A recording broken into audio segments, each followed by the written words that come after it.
Hey, it's your old pal Slim, and this is 70mm, a podcast for film lovers. Every Monday, I sit down to talk about recently watched movies with dear friend and artist Danny Haas. I believe. And our spiritual advisor, Proto.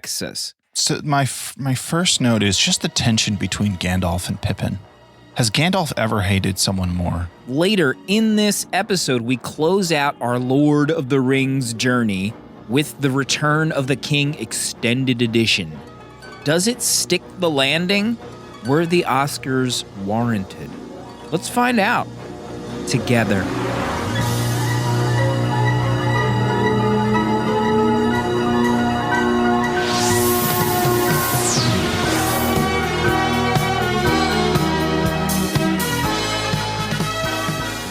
Episode 98 right now. Next week is Matrix 4, okay? So you have a few days' notice to join the party and watch Matrix 4 to prep for that episode. So we're going to do something unprecedented right now. We're going to announce our 100th episode movie. My gosh. You know? Not many people have seen this film. Proto, do you remember the last time you saw this movie? I don't remember the last time I saw it. I've seen it many times. Probably maybe one of my most quoted movies ever. But yeah, I don't know the last time I saw it. I'm looking forward to talking about it. It's going to look amazing on your 1080p laptop monitor as you prep for the biggest episode of our lives. The best. So we felt like we started the healing journey with Lord of the Rings in December. You know, I think like it's going pretty well, in my opinion. We recorded an episode a couple weeks before that shattered the emotional state of our Discord. So we thought we needed to complete the healing process once and for all. It's time. Unreal. We will be journeying to Isla Nublar for Steven Spielberg's Jurassic Park for our 100th episode. Danny, talk to us. How do you feel? I have the chills listening to this music right now. This is a very special movie. A lot of people love it. It's my favorite director. I literally just talked about it in my West Side Story review. Yeah, you said in your West Side Story review, quote, Spielberg hasn't gone this hard since Jurassic Park. Yeah. I felt it, and I felt it in West Side. Welcome to Jurassic Park. Proto's mouth went sideways when he just did that impression. He almost touched his earlobe. So that's our 100th episode. You have some time to prep. You have 2 weeks. It's on HBO Max right now. Is there a 4K available for Jurassic Park? Do I want to watch a 4K Jurassic Park after... There's a rad box set, I believe. Going through these Lord of the Rings movies? No. If you are here for Return of the King, it's just around the corner. Normally, we talk about what we've watched this week first, so feel free to use the chapters in your podcast app to skip around. We mentioned West Side Story, so Danny had a little date night this week to see that movie. Talk to us, please. We had a date night and saw West Side, and I had an amazing time watching it. I think it's, like I said, I think Spielberg was, I think when we talked about... we were talking during our Temple of Doom app, there was a behind the scenes portion where he's directing and choreographing bits with Willie and the Club Obi-Wan. And he talks about how he wishes he could do a musical one day. And so now he finally has. He's done West Side. And you can tell that there's just something special about what he was doing in this. It felt like he was reaching another gear and just... I don't know. It didn't feel like a normal Spielberg movie. Like it felt elevated somehow. Like Spielberg really was wanting to create something special. And visually, I think he does. There are a couple scenes where, honestly, I kind of get like... He flexed on you. Yeah, there's just a couple amazing shots in this that really felt great. The sets looked amazing, in my opinion, and I really just had a great time watching it. Proto, when are you going to venture out to see West Side Story? I've been reading these reviews. I just do not believe it. I refuse to believe that Steven Spielberg in the year 2021 released a 5-star remake of a musical that people are blowing their socks and pants right off, in the theater. Just left my body. I don't believe it. And frankly, I probably won't watch it and just continue refusing to believe. Now, what I think a lot of the surprise was, for me, Rachel Zegler and Ariana DeBose. I don't know how to say her last name. Dubois. They were absolutely killing it in this film. Amazing performances out of the two of them. I mean, the guy that played Bernardo, David Alvarez, and even Mike Feist that played Riff. I mean, these guys were amazing. I really love them.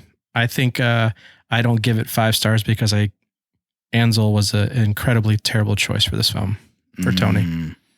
One of the worst casting decisions in film history, I've read. Yeah. Zilch. Confirmed. Did you watch anything else this week? You talking about Rogue One? Is that what you're about to say? No, but we can. I mean, today, as we record, is the 5th anniversary of easily a top tier Star Wars movie, Rogue One. We've covered it, I think, last year. In my opinion, still the best movie that Disney's put out for Star Wars. So scandalous. I just absolutely love this film. Yeah, I listened back to our episode.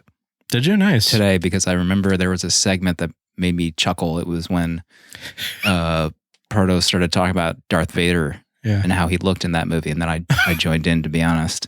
Yeah, of course. But, great segment hearing Proto talk about Darth Vader. I'll never forget the look you gave me on camera when you knew where I was going, and you just gave me like the smile and nod, and I knew I had you on my team on that moment, and I could continue. Say it. Also, maybe we'll talk about this in the Mailbag episode that we're recording after this, just for supporters. Their show sounds so different back then. I wonder if anyone in the Discord has gone back to like an episode that's like a year old and how different. I definitely know I sound different. Like even the intros, I'm totally non-obnoxious in how I intro the episode. You've gotten more obnoxious? Is that what you're saying? Yeah, that's what I think. Oh, interesting. Proto, any thoughts on obnoxious levels in previous episodes?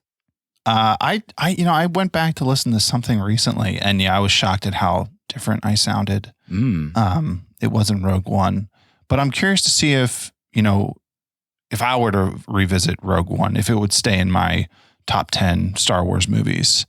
At this point, I think it's in my top 10. So you mean if we go back and watch it again, or if I just go back and watch it? Where because people change, right? Feelings towards movies change. I just wonder. It has grown on me. So can you imagine? We should say hello to some new patrons that joined us this week on 70. Sorry, some of the photos in the chat that joined us on patreon.com/70mm. Also 70mmpod.com. You get access to the VHS Village Discord, discounts on Danny's beautiful prints, and the 70mm Vault. Prisoner of Azkaban is going to be the next episode going in there, believe it or not.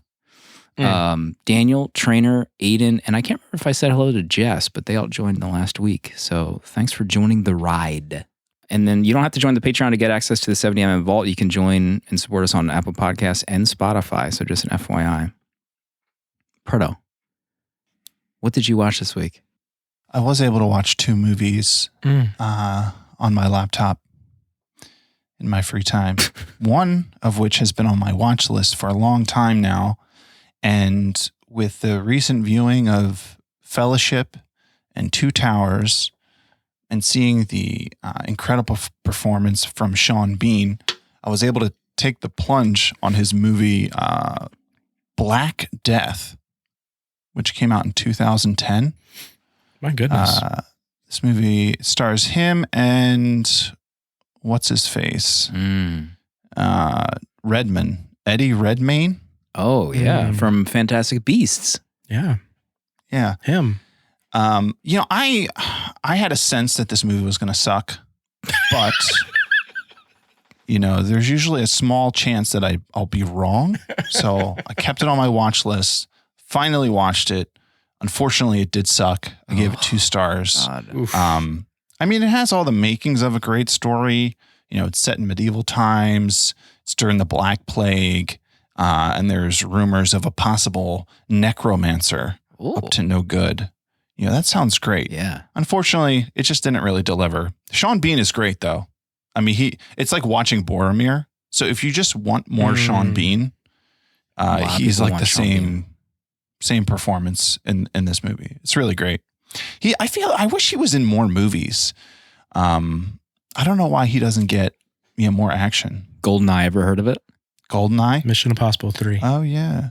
No, but I'm saying like recently. Isn't he in like I get the vibe that he's in some maybe direct-to-video action jams. Game of Thrones. He was in like 3 episodes of Game of Thrones, wasn't he?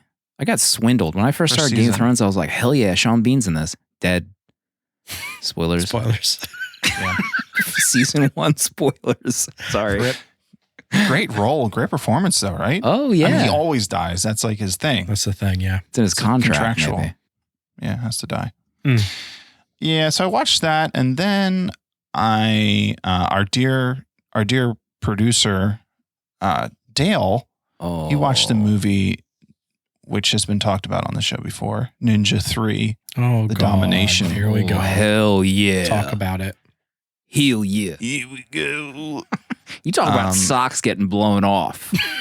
That's the originator. This movie is a lot of fun. I had a great time watching this. I said it's probably the best movie of this type that I've seen, where it's it's kind of like it's a B movie, but it just has it has great action. I mean, if you want to see if your jam is a ninja, a woman who works on power lines getting possessed by the spirit of a villainous ninja. If that's what you have been looking for, well, let me tell you, you can come home now. We have the movie for you, Ninja 3, The Domination. Sorry. I mean, this was in Slim's top 4 for a period. It was. I had an experience. I just spit up myself. I had an experience watching this movie, 100%. I mean, what did you think of that scene where she's outside of the gym about to be beat up by like 5 guys and there's 30 people watching doing nothing, including a cop, and she has to fight her way out? Who are these men accosting these women? First one, now another, as if there's no consequences for these types of actions. Does no one have a camcorder on their person to record what's happening here? That was disturbing. But seeing it in a movie like this is hilarious. What about the V8 scene? Yeah, I mean, the V8 scene is, you can't spoil it. You just got to say the V8 scene. That's all I knew about it. Right. Oh, the V8 scene. And that's really all you can say. If you want to know what's going on, log into your Paramount Plus account. It's streaming there now. You can find out what happens with some V8 juice. Log into your parents' Paramount Plus account. Oh, what a delight. Thanks for going on that journey. I know Dale loved it as well. Producer Emeritus. There we go. We're getting some Ninja 3 gifts photos in here. That's what it's all about. Spoilers. She holds a Ninja You don't blade. need the first Ninja movies either. You can just skip right through Ninja 1 and 2 and still enjoy it. Just a reminder, later in the show, right around the corner, Return of the King. We're closing out the trilogy, Lord of the Rings month at 70 millimeter. Also, we didn't talk about it last week. We teased a little bit, but how about Danny's beautiful piece of art that was shown brightly on Apple Podcasts this week? We were spotlighted. Crazy. Very appreciative of our friends at Apple, and I thought it was great. I mean, all those people seeing Danny's beautiful Lord of the Rings art up there. Thank you. Mm-hmm. And then listening to us yap. I mean, listen, I apologize again about the one tower comment. All the new listeners, it was an honest mistake. You're watching a movie, you're missing, an eye tower. Who knew that was a tower? Not me. We learned. You could have found something that's had just slipped by everyone else. for all these years. Ian in chat. I mean, you can hear the love. Quote from Ian, former producer of the show. We love Apple. So thanks, Ian, for the love. Every week we give out a free year of Letterboxd Pro. We're on Letterboxd all the time, logging our movies. Marcy posted a low rating, in our opinion, for Spider-Man No Way Home. Yeah, really low. Shocking rating, only 4.5 stars. Yeah. And if you become a Pro member, you get rid of third-party ads. You get access to amazing stats for your own viewing habits. You can see where your favorite movies are streaming. Which I should say, Jurassic Park is streaming on HBO Max, if you have that. And this week's winner, a familiar name, Raptor Rob, on Twitter. Just won a free year of Letterboxd Pro.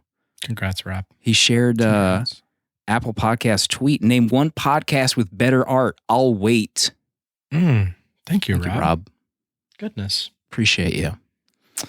Do I want to talk about a movie before we go to Return of the King? Let me look at my diary real quick. I watched, here's kind of a random one. So I was listening to a podcast that Joe Dante co-hosts, director of The Gremlins. Excuse me. And The Burbs, Gremlins 2, host of other films. And spoilers, he's going to be a guest along with Josh Olson on the Letterboxd show. So in a previous episode, Jason Reitman asked him, what was like a movie project that you did that you didn't think got enough love or didn't get promoted enough, no one talks about. And he said this movie called The Second Civil War. And I was like, I what? saw that review of yours come through. Yeah. And I was like, what is this, a old school war movie that Joe Dante did? And he said it was an HBO Max, HBO movie, direct-to-TV movie. And it came out, let me see the year of this movie. It's on YouTube right now if you want to watch it. 1997. So it follows this news company. It's like a CNN ripoff called the NN. And it's insane how it ties to modern day. It's about how there are immigrants coming into the country and the governor for that state doesn't want them to come in. It's like a dark comedy. It's a satire. And how the Newsnet television company is trying to talk about how this is happening and how the government wants them to take the refugees. And Phil Hartman plays the president. What? Yeah, so if that gives you an idea as to the tone of the movie. So I watched the whole thing. I loved it. And it's like eerily similar to modern day. So if you have some free time and want to watch a Joe Dante dark satire comedy on YouTube, by all means, check out The Second Civil War. All right. Return of the King. The final part of the Lord of the Rings trilogy. This is the extended cut that we watch. We're watching all of the extended cuts. So all of our ratings are for that version of the film. Okay? We're putting it out there. This was 4.5 hours long, The Return of the King. This is the final part. Proto, are you prepared to start the conversation, lay the stage for this film for the audience? Laying the stage. The second age of Middle-earth ended when the last alliance of elves and men marched on Mordor, where they sieged Sauron's fortress of Barad-dûr for 7 years.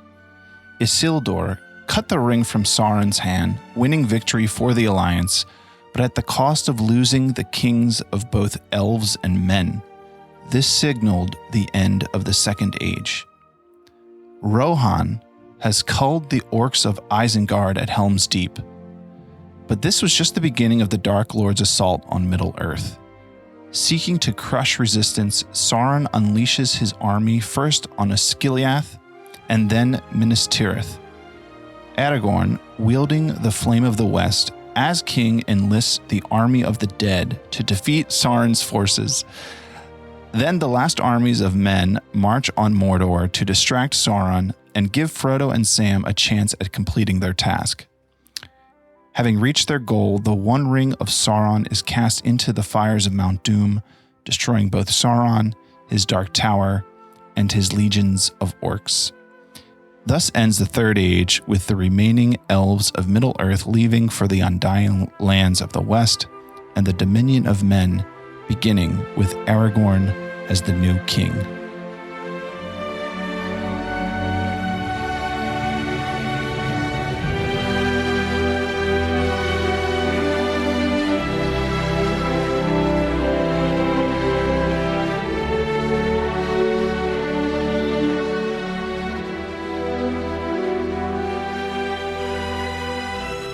I said last week about how people were saying The Two Towers is their favorite, but let me tell you something. Those reviews coming in piping hot for Return of the King on Letterboxd. Throbbing. Everyone was throbbing finishing this movie. Your thoughts on the throb, Danny? I mean, it's justified. I mean, this final film is insane. I can't get over how good this last chapter of this story is. Are you ready to give your rating right now for Return of the King Extended Edition? It's 5 stars. It's 5 stars. Wow. You know it. You know it is. You know it is. I did know. I can't. There's no hiding it. How much I love this film. Never hide your ratings. You're right. You're out there. You're afraid of giving your ratings. Never fear. Never hide your true self. Mm-hmm. Whether Unless it be it's less than rating. 5 stars for this movie. Yeah, if you gave it less than 5 stars, you're an idiot. Quote. Yeah, That was a to quote. Danny. That was a quote in Discord this week from Danny. When was the last time you watched Return of the King, Proto, before this week? Do you remember? I don't. It's been a long time. Like I said earlier in the other episodes, this is my least watched of the trilogy. I usually don't make it this far, so I want to say at least 10 years. Oh, wow. Holy cow. Yeah. I don't even remember. I don't remember anything about this movie except for maybe a few scenes with Pippin wearing his little outfit. He's like a little soldier guy as the guard. That was like one of the main things that I remember. And the spider that I mentioned last week. Disturbing scene. So I don't think we need to rehash maybe my history with Return of the King, but I remember hitting play on this movie and I was like, God dang, 4.5 hours. I think Amanda was gone for the night, so I was like, I got to start this soon before she comes home. She's not going to want to walk in on this Lord of the Rings business, that's for sure. It's for sure. What hour are you in? Hour 5? This thing's still on? Another Lord of the Ring? My first note for Return of the King. How gross is Smeagol in human form? He's still repulsive to me starting out this movie. He's sickly. He needs to get a tan in the Shire or something. Proto, what do you think? There was something wrong with him long before the ring came into his life. I think I remembered Smeagol's origin story to start this movie, but is this in the theatrical? I feel like I asked this a lot last week and nobody ever really answered, so I wonder if I'd bother asking this Just time keep around. asking. Is We'll this keep in the saying the same theatrical, the Smeagol stuff? Is that in the theatrical? I have no idea. I'm pretty sure it is. Yeah. I feel like it has to. I don't watch the theatrical, so I don't know. They're saying yes in chat. I remember seeing this in theater and being kind of shocked by it. Because when you think of the openings of the 3 movies, this one is so strange, I think. And actually very bizarre just in general. Because, I mean, of course, Gollum is an important character in this story, but it almost feels out of place to having a flashback for him at the start of this movie. It just feels very strange to me. I don't know if you guys feel that way. I have a feeling Daniel will disagree with you, so I'll just go first. It wasn't so much the Smeagol stuff, because I remember we talked about the intros to the previous movies and how it was like, yeah, hell yeah, let's get going. The Smeagol intro was like, ugh, okay, you gotta get this gross loser off my screen. But even the Saruman segment I felt was a little bit long too. And I started to wonder, I was like, man, could they have put this at the end of the last movie? Because I made fun of that segment of him just kind of meandering around the top of the tower doing nothing. But I wonder if him getting killed would have been a better part at the back end of Two Towers. What do you think, Danny? No, I think you're wrong. But I actually I don't enjoy the intro to this at all. I don't like that the Smeagol's backstory starts this film. It really does bug me. God. It's like a weird wet blanket to start this film. Yeah. I would have preferred another, I don't know, flashback to the way the first movie starts. Give us more of that. Give us something that kind of sets up the ending, give us more history of Sauron and him building Mordor, because this is really the end of, his reign and the end of Mordor completely. If they did something like that, that would be really cool. Instead, just seeing Smeagol get the ring and choking a dude out. Excuse me. Yeah, Ian, former producer of the show, it shows you what could happen to Frodo and Sam, though. Yeah, but I feel like they do that in other parts of the movie. Like you get that already with the Frodo stuff. IMO. Yeah. I think they had started telling that story in Two Towers. What's on your list for this viewing of Return of the King, Danny? Well, my first note was the Gollum backstory, but we've gone through that. Theoden's speech at the bottom of the tower gets me so hyped for this movie. I think that's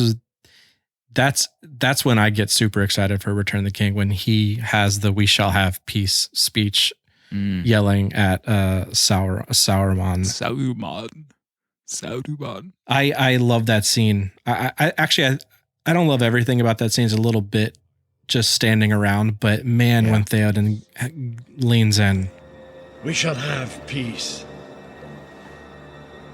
We shall have peace when you answer for the burning of the Westfold and the children that lie dead there. We shall have peace when the lives of the soldiers, whose bodies were hewn even as they lay dead against the gates of the Hornburg, are avenged. When you hang from a gibbet for the sport of your own crows, we shall have peace. And just talking about all the things that had happened and when they will actually have peace is when he hangs from a gibbet for the sport of your own crows. I just love that line. It just gets me every time. Gets so excited. So my first note is just the tension between Gandalf and Pippin. Oh my God. Palpable. Has Gandalf ever hated someone more? Has he ever wanted to beat a child more? Does Gandalf? He really despises Pippin. I mean, the last two films, you get the idea that he just wants to like walk near the edge of a cliff and just kind of nudge him over with his cane, and that'll be that. I actually couldn't remember also why he was getting agitated. That's how little I remember this movie. You know, he's looking at this orb, and then even then he's like giving him the side eye, like, you piece of S. You stay away from that orb. I mean, he knew, right? Yeah, he did. He know. knew. Yeah. Fool of a toque. Said that a few times. There was a lot of Pippin in this movie. You know, I felt like he had 4 different plot threads circulating in the extended one anyway, because I remember like the halfway point where he becomes the soldier, you know, he like gives his life over to the steward of Gondor, if that's what it was called. And then I remember at the end of the movie, you know, they're like in battle or whatever, and I was like, man, how long ago was the plot about him being the soldier? There's a lot going on in this movie. Like I kind of said, it's 4.5 hours, but it's 4.5 hours. This thing, there's a lot happening at various points. Nonstop, yeah. It's insane how much gets told, how much content is in this 4.5 hours. Feels like there's no dead spots besides this Smeagol opening. Yeah, this is Pippin and Merry's time to shine. Oh yeah, the two hobbits, they've been playing. They've been George and Ringo for too long. I don't know what that means. A moment in the spotlight. I teared. There's a bunch of moments I teared up. One of them was when Pippin is leaving with Gandalf. He's always followed me everywhere I went since before we were tweens. I would get him into the worst sort of trouble, but I was always there to get him out. Now he's gone. Just like Frodo and Sam. One thing I've learned about hobbits, they're most hardy folk. Foolhardy, maybe. He's a toque. And Merry has that little speech of, he has always followed me, and now, there he goes off on his own. Now, it tugs on your heartstrings because you've had so much history with these characters at this point.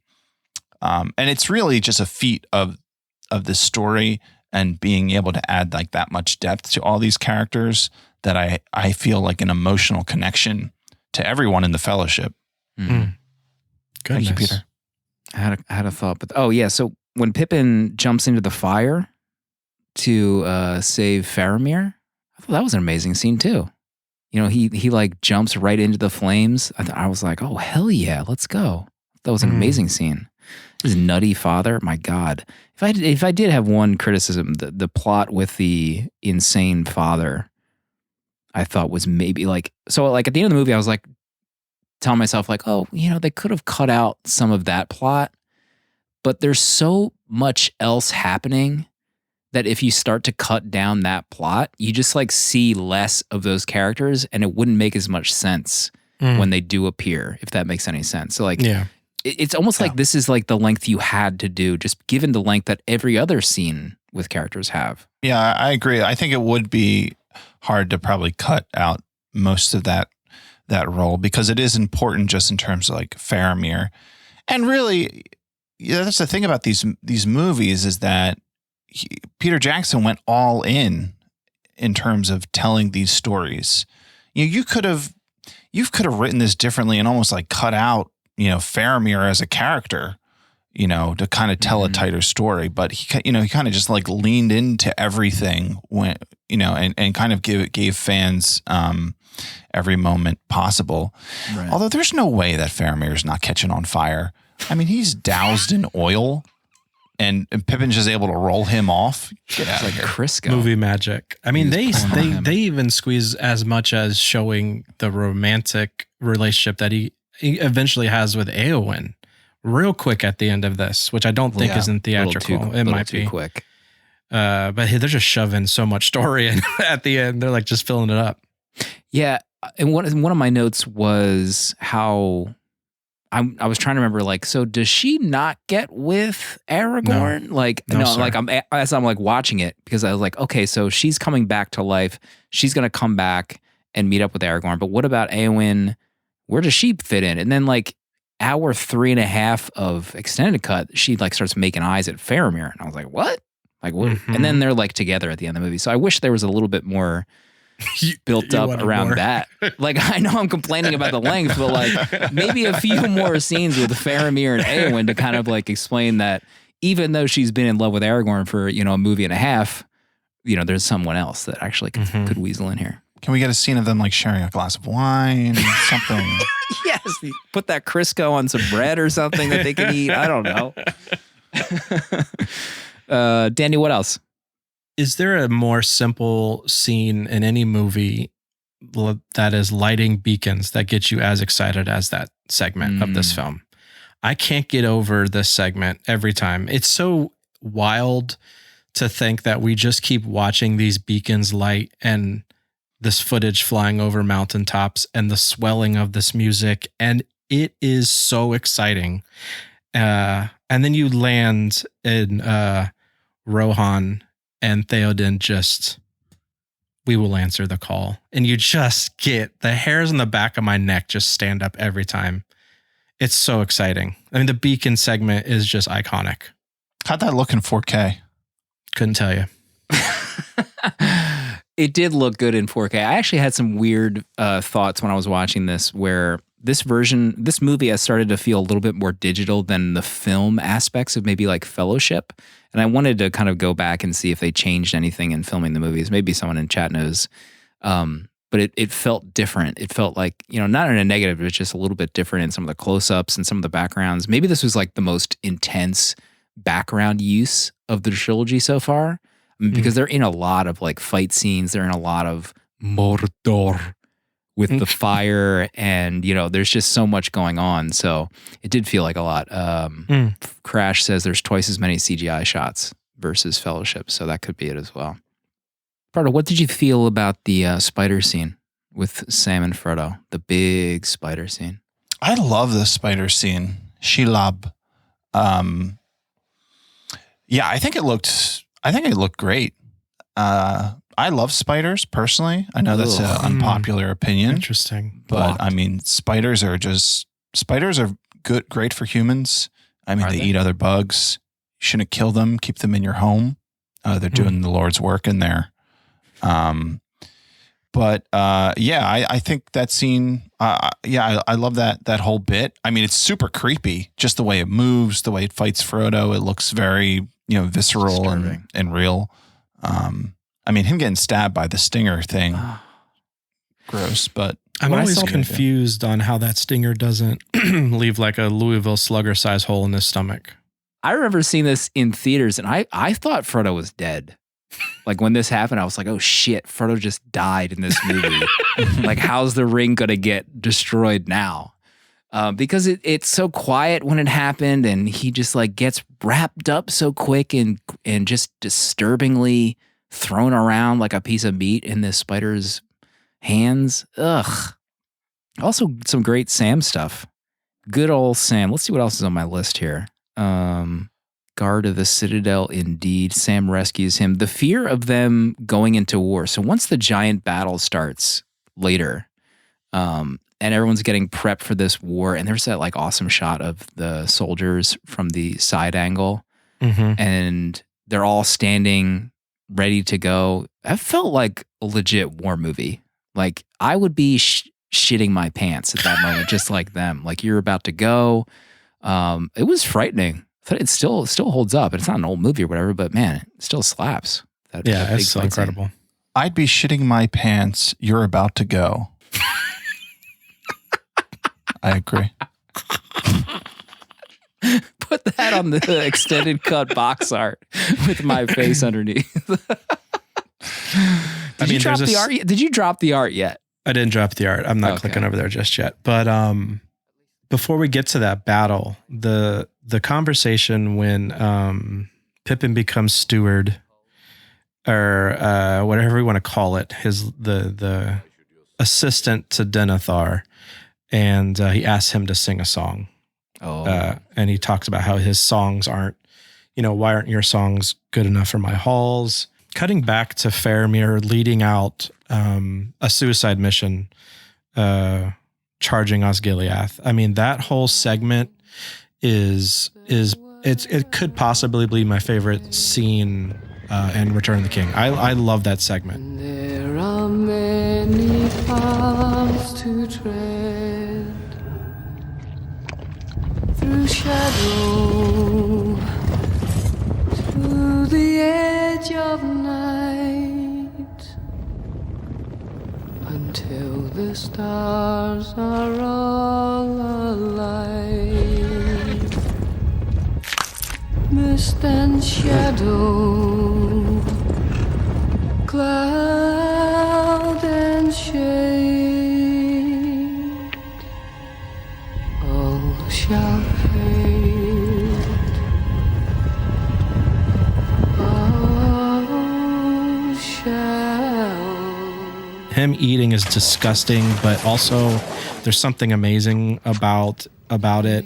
And then, that's when he rides out, and his staff clears out the Nazguls with the daylight, and it's just such a beautiful scene, and it's incredible, and it gives me the chills every time. Like every time, it looks so good. Yeah. Also, the choice not to show the arrows hitting the horses, where it's just the music in the background. You see the orcs like let the arrows fly, but that's kind of it. Yeah, I think the editing and just the storytelling in that moment is really great.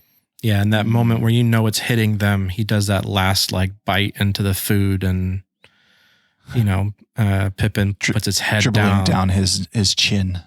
What was he eating that was making blood come out of his mouth? That's what I want to know. I don't know. Tomatoes? Beets. They have tomatoes in Mid-Earth. Great ASMR in that scene too. Crank it. I just listen to Proto eating some more. That's what I think of. How about Denethor? Like at one point he runs out there and he's like seeing the Sauron's army for the first time. It's like you didn't notice this was going on. Also, but how about that view? Can you imagine that being your real estate up there? God. Unreal. How long would it take you to even get up there? Like, imagine getting told to go do a battle and be like, God, okay, yeah, I'll be back in 3 days. I have to get down there and then I walk all the way up here. Denethor was born up there. He's never gone down. Excuse me. Proto, what else you got on your list? Oh, so again, with Aragorn, I mean, his performance, his just moxie, the scene where Elrond shows up. I forgot that it was Elrond. I was totally thinking it was going to be Arwen under the hood there. And it's Elrond, Agent Smith popping up with Anduril, the Flame of the West. Put aside the ranger, become who you were born to be. And he does it, right? Does it. He does it. Heads into the mountains. That whole sequence, he's just like the ultimate badass in this. Like everything that he does, he always chooses the hard thing. And what's so great is that he nails it every time. Like he always makes like the bravest choice you could make, where it's like certain death, and somehow he survives. He's the king.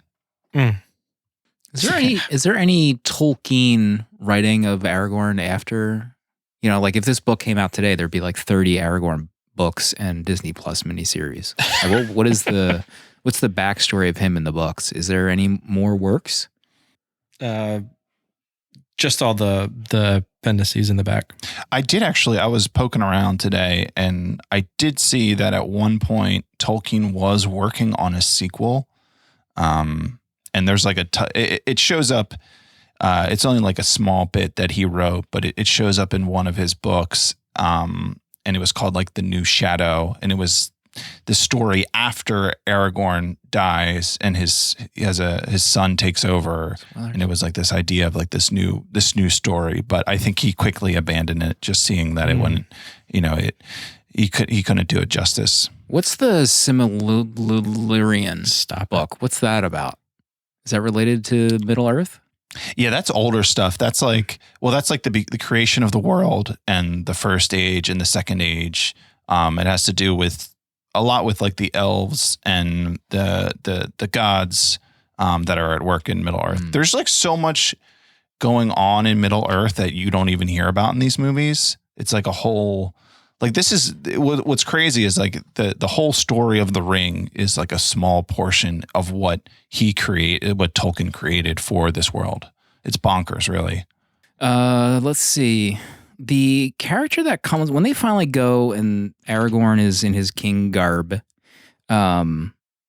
his beard is like fuller now. Did anyone else notice that? Is that just yeah. He got a bath. Yeah, finally a bath. He got a bath. Bathed after 13 months. It looked incredible. It looked like he'd been growing it for another 2 months. But where they're at Mordor, and that like character comes out, the accursed or whatever. The mouth of Sauron. Oh my God. I was in love with that character. It's Sicko. insane. Yeah, you can't stop looking at it. And then Aragorn has enough of his BS and just chops his freaking head off. It's so good. What a scene. That was awesome. We skipped ahead a little bit. The beginning of the battle at Minas Tirith. Not in the beginning, I guess. When they get to the point, it's another speech moment, but when Pippin is afraid of death, and Gandalf just describes death as another passage, another journey. I mean, like, kiss me. That whole conversation is killer. Gandalf, once again, just, I don't know. He doesn't hate Pippin in this moment, or he's not annoyed by Pippin in this moment. You know what I mean? Like, he wants to have this conversation of comfort with him. And it's amazing. Ian McKellen in this film is one of the greatest casting choices in all of cinema. Agree. I can't get over how good he is in this. And just his level of expertise and acting and just being with these characters. And I mean, it's so good. The look on his face when he smiles, and then when they're about to fight, he gets serious and he gives this look to Pippin, and it just gives him the courage that Pippin needs, even as a hobbit, to go into this final battle. Him whipping that staff around over his head like a helicopter during his fights. Kidding me? He would have been a great Jedi. Oh gosh. What if Qui-Gon was played by him instead? Okay, that's our conversation we need to have. What if? It's definitely not what if we need to have. Imagine him sitting next to that puppet Yoda in the first Phantom Menace before they changed it to CGI. I need you guys to stop right now. Proto, what else you got? Yeah, if we're getting into the whole siege of Minas Tirith, Get it? Yeah, it's so good. You know, the movie finally gets going. after like 2 hours. We got the battle, baby. And yeah, this scene, it's fantastic. Like I love the stuff with the orcs. The orcs look so good in this. I feel like they're like, we haven't really talked about that, but like just the makeup and look of them, like the range of different looks that they have, seeing them, then the dude, the one-handed orc with the bulbous face showing up, the punk face. Yeah. What a crazy looking dude. But them chucking, the fireballs into the city, and then this, them catapulting back like just broken bits of the city. That stuff all looks so cool. So like good. You feel the scale and size of this battle. Those elephants run through. I don't remember any of those scenes. Elephants. They're elephants. Please. Okay, come on, get out of here. Everyone knows they're elephants. They're oversized elephants. Most of my remaining notes are pretty much the end of the movie. So, Danny, do you have anything? Sure. Yeah, I mean, I have more. The scene in the city of the dead city, where he summons the dead men to fight alongside of them. That scene is killer too, with all the skulls falling, and I can't get over also how good those dead men look when it zooms in on his face, and it's like the 3 different layers of them being dead. You see like you can still see kind of their skin, but also you can see the skeleton behind it, and it's killer. And then all the skulls falling out. I mean, I read that they cast like 2,000 to 3,000 skulls just for that scene, just to drop real skulls on them, and it's an amazing scene. And then moving on with my notes, since you're out for some reason, Eowyn destroying the Nazgul and killing the Witch King. I mean, that scene is a banger too. She's just a badass. Her "I'm no man's" speech, it's just so good. And I love the effect of the Witch King just kind of crumpling into nothing after she stabs him in the face. It's so good. And that battle, but it's like not even just like a one. I mean, he is absolutely wrecking her with that spiked mace on her shield. I mean, that you feel that when he hits her, it's incredible. Yeah, my notes I had, I think that it was a bad call by Theoden to charge the Oliphants. Maybe come up with a different plan. He just like wiped out 2/3 of his army with that decision. One swipe of the tusks. Yeah. 50 men are dead. I mean, they start taking them down. And then, of course, Legolas coming out. Shining. That scene, that is still so cool. I know. I mean, people were losing their minds in the theater in that scene. And it's still, I think it still pays off. It's so cool because Legolas, he looks great in all of those, but like this is his moment. To really, this is him, this Battle of Hoth, Luke Skywalker, climbing the walker. Stop. The Yes. AT-ATs. Was that what's inspired Tolkien? I think this was a direct homage. Yeah, that was a direct homage. Yeah, Tolkien was inspired by Star Wars. Sam carrying Frodo. We have to talk about Sam. I have that in my notes. I can't carry it for you, but I can carry you. Thank you. God, what a moment. Sam is the best in this entire series. I mean, the dude stuck around till the end. He came back to help. I mean, I love Sam. Sean Astin in this. I mean, another amazing performance. Maybe my favorite performance in this movie. I think Sean Astin just kills it. Yeah. Especially at the end. I love the scene. They're in the orc getup. And somehow Sam has like 5 pots and pans. He's still carrying those. I know. It's like, I think it's time to let the pans go, Sam. My man's about to fry up some sausage on the side of Mount Doom. You never know when you might come across something you can fry. He sees a heat source at the top of the lava. He's about to cook up some third breakfast. There was some buzz in Discord about the many endings of this movie. And there are a lot. There are a lot of endings. You could after the first 5, you'd say, oh, that's it. But then there was more. I remember, well, first of all, when the hobbits start to bow at the end of the movie, and then Aragorn comes over and delivers the line. Amazing line. And I won't say too much about it, but the 4K in this version also a little sus, unfortunately. But the one thing I also didn't forget is that Frodo has to leave after, a few years or whatever, because he's still feeling the injury on the same day. I felt kind of bummed, like he goes through all that and then he's still got to just leave. Ugh. F you, Gandalf. When I get to that moment, it's so funny because as much as I love this film, that moment pisses me off every time. And it's the very end. I'm like, Frodo, what these hobbits did for you, like, suck it up. Like, you're gonna have to live with that pain. Stay with these Merry, Pippin, Sam. Right. Don't go off and play grab ass with Gandalf and the Undying Lands. Like, you need to stay with your boys. This is bullshit. I mean, is it just you just feel the pain one day a year? I mean, I don't know. Just can you just take a Tylenol? Don't they have Shire Tylenol you can take?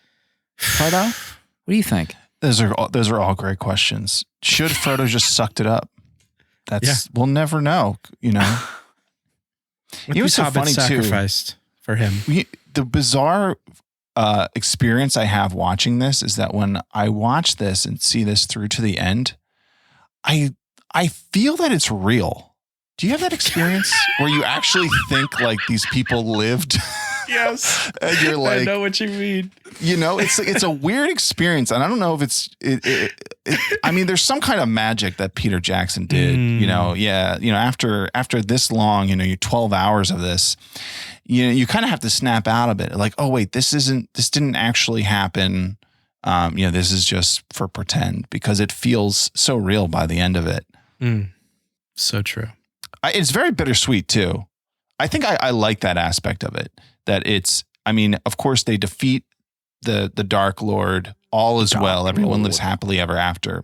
But there's this bittersweet element to it that of like, all things pass, even the good things, that fits so well in the story. Anything that we didn't miss that you have to mention, Danny, for Return of the King? Have to mention. Well, we'll just talk about the credits and Annie Lennox's song Into the West. It makes me tear up every time. Every time. It is the song. Annie, come on the show. Annie, please. Annie, did you not see us as the 5th featured podcast on Apple Podcasts we need this you. week? Annie? Join us. How about this movie winning 11 Academy Awards? I heard about that, yeah. Like, unreal.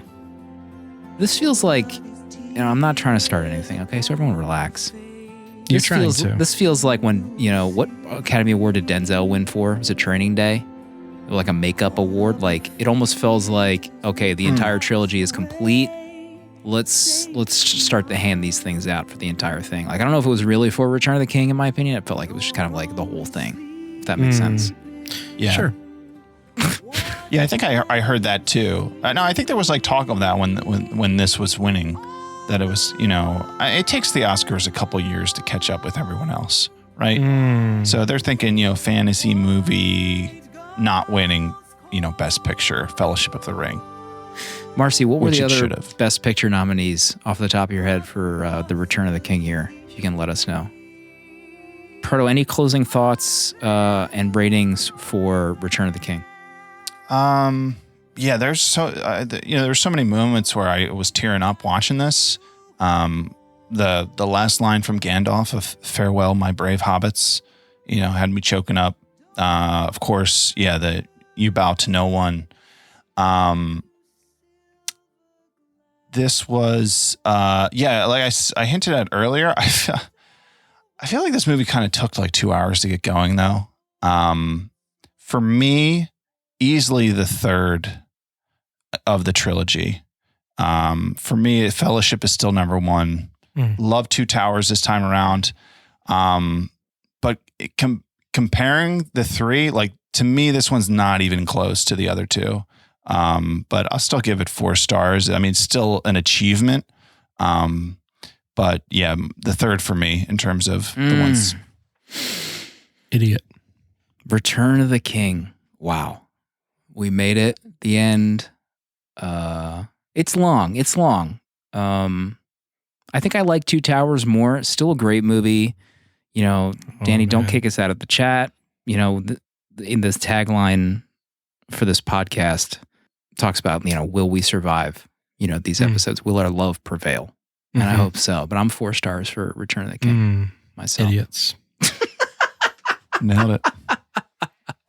The only thing I will agree with is this is my 3rd favorite of the trilogy. Fellowship is always my number 1. Two Towers has come around on me. But yeah. What an experience. What a journey that we've had. This is an amazing journey. Going through this month. They said it couldn't be done. Yeah. Matthew, Podcast Godfather, just posted the nominees for that year. Lost in Translation, Master and Commander, Mystic River, and Seabiscuit. Ooh. Rough year. Love Seabiscuit. Best movie about a racing horse. Fight me.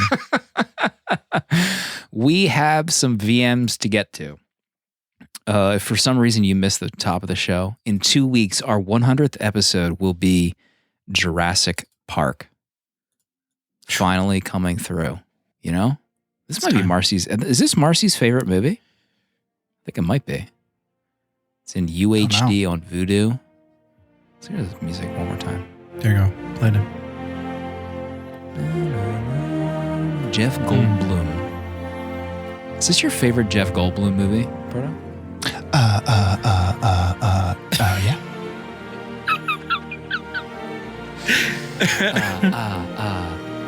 Boom. Am I listening back to our Independence Day episode this week? Oh my. Remember that surprise drop on the 4th of July? Good Happy 4th. Lord. What a plan. What a scheme that was. All right. We have some VMs. You can drop us a voicemail or an email at 70mmpod.com. We got one from Ren Mike D. Wow. Oh, sorry. Hold on a second. To give a quick remembrance of the first time I saw the glory that is Return of the King. It was opening weekend, way before, assigned seats in theaters. We got there late, ended up in the very front row for the entire movie. Felt like I had a broken neck by the end of it. I think I was blind after about the 6th ending of the movie, where everything goes white and they're about to head off in the boats. It was a very rough first viewing, but thankfully I've enjoyed it many, many, many times since then. And that hasn't jaded what I thought about this film. But it's amazing. It deserves 6 stars. Oh, and one last thing. Prometheus is better than Dune. All right, thanks. Bye. Very strong words, which I think I agree with, to be quite frank. Oh, no. Well, Ren Mike D does if you're into running, there's a podcast in the Tape Deck network of shows that we have, We'll Run For. I think we have a link in our episode notes, so by all means, check out Mike's podcast. Scandalous words. Prometheus better than Dune. I mean, you've heard Proto talk about the Prometheus alien saga. You've heard the love, right? You saw that book that Proto got last week. We all saw it. What does Jenna think of that book? So I shared some photos from the book on the Discord, and they were on my phone. And then I forget what she said. Something like, she was like, "There's these really weird photos in your photo album. I don't know what these are, but you got to there's really weird stuff on there. Where are you getting these? Like, why would you take these pictures?" And I explained it. Well, no, it's actually a book that I asked for, that I wanted, and I appreciate, and was sharing with my friends. So, oh boy, sorry, Jenna.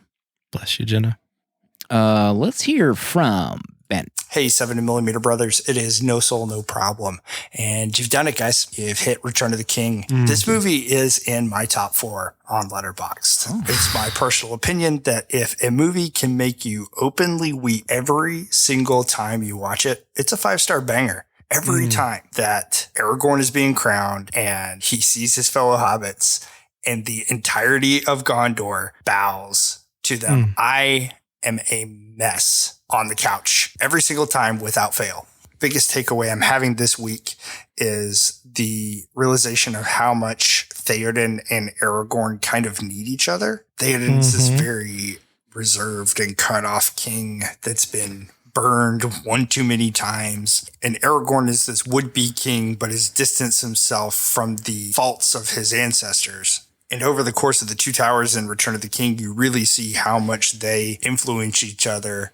You have Aragorn who's pushing and motivating Theoden to do the right thing. And you have Aragorn who's watching Theoden do good and bad things and learns what a just and honorable king looks like through Theoden, which I feel like up to that point, Aragorn really didn't have that figure to look at. I think being around Theoden, he comes to the acceptance of what he truly has to do and is then finally willing to take on the crown. I know this is run long, but I just wanted to say that I really wouldn't have come to that realization and had that much more appreciation for this movie if you guys hadn't tackled it and had the space to be able to process that. So thanks, guys. Have a great night. Thank you, Ben. Great VM.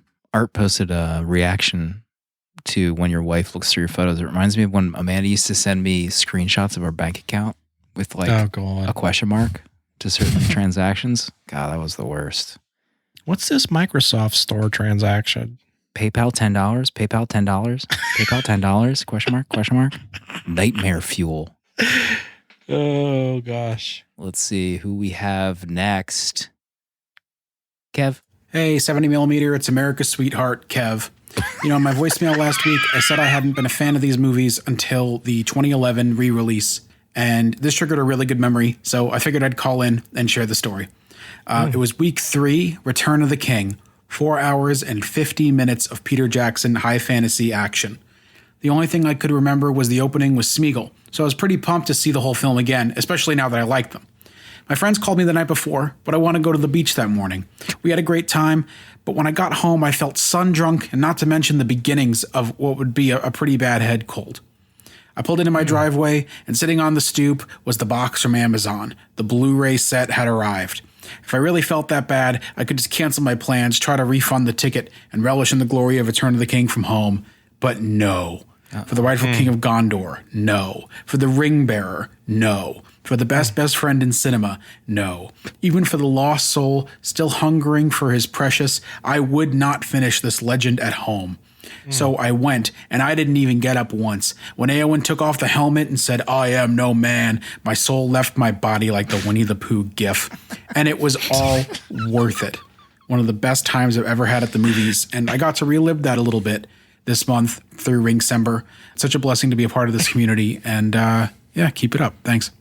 Thank you, Kev. Ringsember. Kev, we'll make the puns. We'll make the puns, Kev. We didn't have any catchy names Don't need this one. month. We took a little mini break from the puns. I can't believe how well he remembered that experience. He knew he was sick. I can't remember how he felt. I can't remember what I did last week. No. Thank you. I want Kev checked out. I want him investigated. You know, ginseng. Reveal the diary. He's on Ginkgo biloba. Ginkgo. We have, let's see, one more VM, I think, and potentially a letter. I'll have to double check. So I think we are hearing from Will here. Hey, 70 millimeter, it's Will. Just going to jump right in and get started. Keep this as short as I can. Thank you. I wanted to talk about my favorite aspect of Lord of the Rings, which is its portrayal of evil, which I think is pretty distinct from a lot of other stories that we see where the villains are understandable or their motives are clear and relatable, or there's a chance of redemption. In Lord of the Rings, there's not really any ambiguity. It's very clearly just a force of pure evil that the characters are up against. And I think that leads into some really interesting portrayals of how evil affects people, how they respond to it, how they react to it. And we see a whole spectrum of reactions across all the different characters. And I want to look in particular at Boromir, who obviously is like set up to fail. He succumbs to temptation of the ring pretty quickly. But at the end of the day, so does Frodo, who's supposed to be the best of them. They even say, like, if anyone can do this, it's Frodo. And yet at the end, he can't do it. He fails and doesn't destroy the ring. But it's still not a pessimistic story. We still have victory through Gollum, which I think is just such an amazing theme of having hope and it coming through the most unexpected places. And I think taking that a step further, that's pretty inextricably linked to Tolkien's faith and belief in God's sovereignty. But just at the end of the day, I think this idea that humanity is going to fail over and over again, but we still have hope. I think it's just such an amazing message that I love so much about Lord of the Rings. Love this trilogy. It's 15 stars. Can't wait to hear the episode. I'll probably re-listen to all these episodes over and over again. Love you guys, and I'll talk to you later. Thank you, Will. Thanks, Will. What is V'ger's average rating for Return of the King? Do we know what the highest V'ger rated movie is? V'ger, the supercomputer who loves movies that Proto built, that tabulates all Villager supporter ratings on Letterboxd for us. Let me see what we got here. Have you guys seen the Tolkien movie? Tolkien? No. I watched it on a flight home and I was like, am I crying on an airplane right now? Oh, really? I really loved that movie. 4.77 average rating for Return of the King. That's high. It's got to rival Spider-Verse. Oh, dare I look? Spider-Verse. Average rating for Into the Spider-Verse, 4.76. Oh, it's over. The King. Wow. Okay. Oh, unless me and Slim, when we log our ratings, we're gonna bring that down a bit. No Way Home. Let's see what V'ger is saying about No Way Home right now. I gotta type in the full freaking title: Spider-Man, No Way Home. Boop beep boop beep boop beep boop beep boop boop boop boop beep. 4.4. Not even close right now. Not even close. Not even Marcy. Close. Way to go, Marcy. Marcy dragging the average down. It's over. Next week, just a reminder, Matrix 4. We are completing the journey we started just for supporters, for better or worse. Proto, are you excited to close out the Matrix journey next week? Yeah, I'm getting pumped for this movie. I'm excited to see it. I think the Matrix 3 has moved far enough from my memory that it's no longer casting the same shadow that it did earlier. I'm excited. I believe in this movie. I believe. If you want to join along, the movie drops on a Wednesday, and I believe we're recording the very next day. So you talk about sweating bullets. Will Proto weasel in this movie ahead of 1 day recording time? That's the real question. Am I going to have to fake it? If he wins it, so help me. He's going to be scanning YouTube for some kind of review channel for Matrix 4, I think. Proto, closing thoughts on the Lord of the Rings journey as we move forward to episode 99 and 100. Yeah, just a reminder, Lord of the Rings, it isn't real. The relationships, the love, the adventure, none of this actually happened. But you are real, and you can have adventures, and you can experience love that is very real. So go out and seek those adventures and find that love and take risks as Peter Jackson did. You could make history too. See everybody next week for Matrix Resurrections.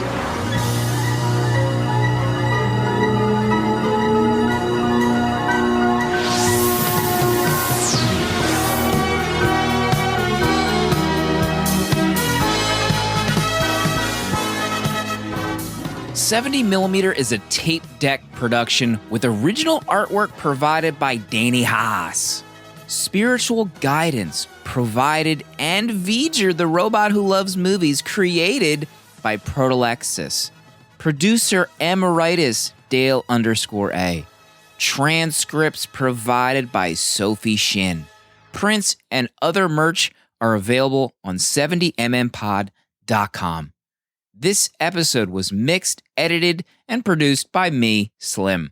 Support our Patreon for access to our VHS Village Discord to talk movies with new friends and access to exclusive episodes, discounts on merch, and a physical membership card mailed to you. To check out other Tape Deck podcasts, find the link in the episode notes. And if you'd like to support our friends at Letterboxd and upgrade to Pro or Patron status, you can do so with a 20% off discount using the links on 70mmpod.com. Goodbye. This is a Tape Deck podcast.